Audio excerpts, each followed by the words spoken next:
नमस्कार, let's mic में आपका स्वागत है। घूमो दुनिया के साथ मैं राखी जैन।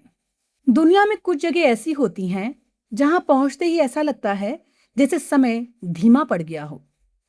जहां हवाओं में सिर्फ खुशबू नहीं बल्कि सदियों पुरानी संस्कृति घुली होती है।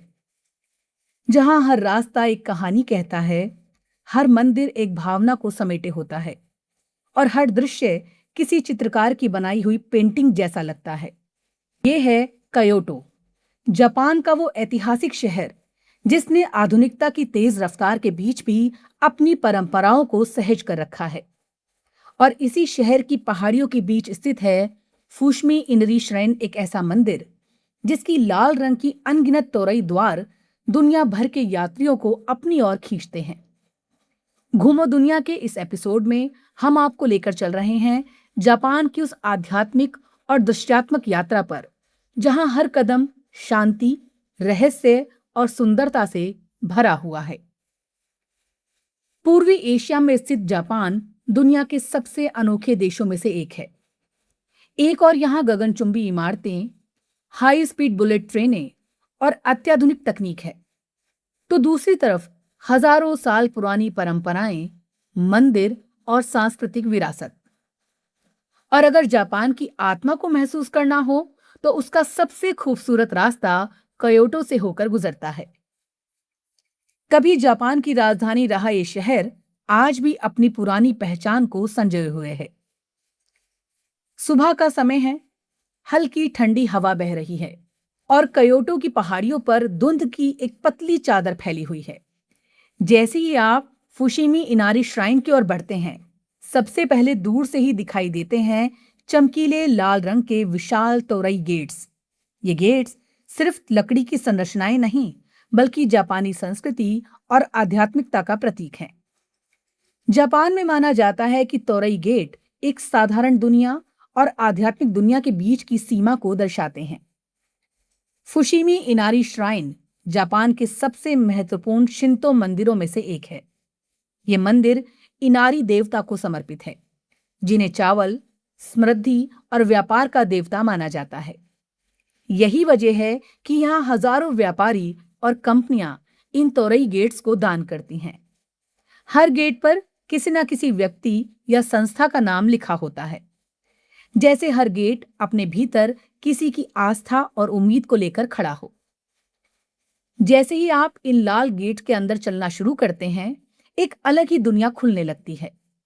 एक लंबा रास्ता जिसके दोनों ओर लगातार खड़े तोरई गेट्स और उनके बीच से छनकर आती सूरज की हल्की रोशनी।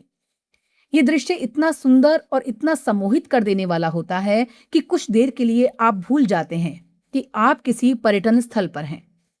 ऐसा लगता है जैसे आप किसी रहस्यमयी सुरंग के भीतर चल रहे हों, जहां हर कदम आपको एक नई अनुभूति की ओर ले जा रहा है। फुशिमी इनारी का रास्ता सिर्फ कुछ मीटर का नहीं बल्कि कई किलोमीटर लंबा है। ये रास्ता पहाड़ी के ऊपर तक जाता है और पूरे ट्रेल में हजारों तोरई गेट्स लगे हुए हैं। जैसे जैसे आप ऊपर चढ़ते हैं, भीड़ कम होने लगती है और शांति बढ़ने लगती है। नीचे जहां पर्यटकों की चहलचल दिखाई देती है, वहीं ऊपर सिर्फ हवा की आवाज और आपके कदमों की आहट सुनाई देती है। इस यात्रा के दौरान आपको बार बार रुकने का मन करता है, कभी तस्वीर लेने के लिए, कभी उस दृश्य को बस आंखों में कैद करने के लिए। हर मोड़ पर एक नया फ्रेम आपका इंतजार करता है। कहीं पत्थर के पुराने लालटेन हैं, कहीं छोटी छोटी प्रार्थना स्थलों पर जलती मोमबत्तियां और कहीं पेड़ों के बीच से आती धूप एक जादुई वातावरण बना देती है। फुशिमी इनारी की सबसे दिलचस्प बात यह है, ये जगह सिर्फ सुंदर नहीं बल्कि बेहद जीवंत भी महसूस होती है। यहां आने वाले लोग सिर्फ घूमने नहीं आते बल्कि कुछ खोजने आते हैं, शांति, आध्यात्मिकता या शायद खुद को। यही वजह है कि यहाँ का माहौल किसी सामान्य पर्यटन स्थल जैसा नहीं लगता। जापानी संस्कृति में प्रकृति और आध्यात्मिकता का गहरा संबंध है और फुशिमी इनारी इसका एक बेहतरीन उदाहरण है। यहाँ पहाड़, जंगल और मंदिर एक दूसरे से अलग नहीं बल्कि एक दूसरे का हिस्सा लगते हैं। ये जगह आपको सिखाती है कि इंसान और प्रकृति का रिश्ता कितना सुंदर हो सकता है। रास्ते में जगह जगह पत्थर की लोमड़ियों की मूर्तियां दिखाई देती हैं। जापानी मान्यताओं में लोमड़ी को इनारी देवता का संदेशवाहक माना जाता है। कई मूर्तियों के मुंह में चावल की चाबी या स्क्रॉल दिखाई देता है, जो समृद्धि और ज्ञान का प्रतीक माना जाता है। ये छोटी छोटी बातें इस जगह को भी और भी रहस्यमयी बना देती हैं। अगर आप सुबह बहुत जल्दी यहाँ पहुंचते हैं, तो फुशीमी इनारी का अनुभव बिल्कुल अलग होता है। भीड़ कम होती है, हवा ज्यादा ठंडी होती है और लाल गेट्स के बीच पसरी हुई शांति किसी ध्यान की अवस्था जैसी लगती है। वहीं शाम के समय जब लालटेन जलने लगते हैं और हल्की रोशनी इन रास्तों पर फैलती है, तो ये जगह किसी जापानी लोक कथा जैसी महसूस होने लगती है। फुशीमी इनारी के आसपास का क्योटो शहर भी अपने आप में बेहद खास है। यहाँ की संकरी गलियां, लकड़ी के पारंपरिक घर, चाय घर और मंदिर, सब कुछ एक अलग ही दुनिया का एहसास कराते हैं। यहाँ चलते हुए ऐसा लगता है जैसे आप आधुनिक दुनिया से निकलकर सदियों पुराने जापान में पहुंच गए हो। क्योटो अपने मौसमों के लिए भी मशहूर है। वसंत ऋतु में चेरी ब्लॉसम के गुलाबी फूल पूरे शहर को किसी सपने जैसा बना देते हैं। वहीं शरद ऋतु में लाल और सुनहरी पत्तियां मंदिरों और पहाड़ियों को रंग देती हैं। फुशीमी इनारी हर मौसम में अलग दिखाई देता है, लेकिन हर बार उतना ही खूबसूरत। इस यात्रा के दौरान आपको यह भी एहसास होता है कि जापान ने अपनी संस्कृति को कितनी खूबसूरती से सहेज कर रखा है। यहाँ आधुनिकता है, लेकिन वो परंपराओं को मिटाती नहीं। शायद यही वजह है कि जापान दुनिया के सबसे अनोखे देशों में गिना जाता है। फुशीमी इनारी की यात्रा सिर्फ आंखों के लिए नहीं, बल्कि मन के लिए भी है।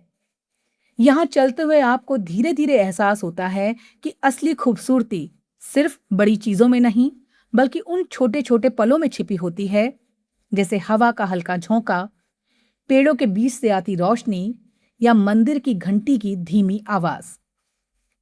जैसे जैसे आप पहाड़ी के ऊपरी हिस्से तक पहुंचते हैं, नीचे फैला क्योटो शहर दिखाई देने लगता है। दूर तक फैली इमारतें, मंदिरों की छतें और पहाड़ियों के बीच बसा ये शहर एक शांत पेंटिंग जैसा लगता है।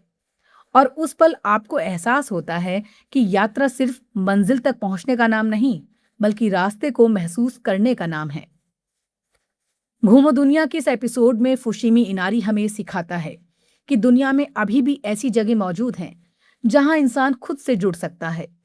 ये जगह हमें याद दिलाती है कि शांति हमेशा किसी दूर पहाड़ पर नहीं, बल्कि हमारे भीतर भी हो सकती है। बस उसे महसूस करने की जरूरत है। जब आप आखिरी बार उन लाल तोरई गेट्स के बीच से गुजरते हैं, तो ऐसा लगता है जैसे आपने सिर्फ एक मंदिर नहीं देखा, बल्कि एक संस्कृति को महसूस किया है। एक ऐसी संस्कृति जो हजारों साल पुरानी होने के बावजूद आज भी उतनी ही जीवंत है।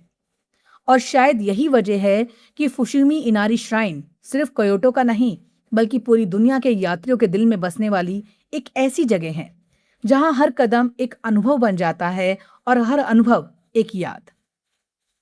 घूमो दुनिया में आज की यात्रा में बस इतना ही। अगली बार फिर चलेंगे किसी अनोखी और अनूठी यात्रा पर। तब तक जुड़े रहिए लेट्स माइक के साथ। नमस्कार।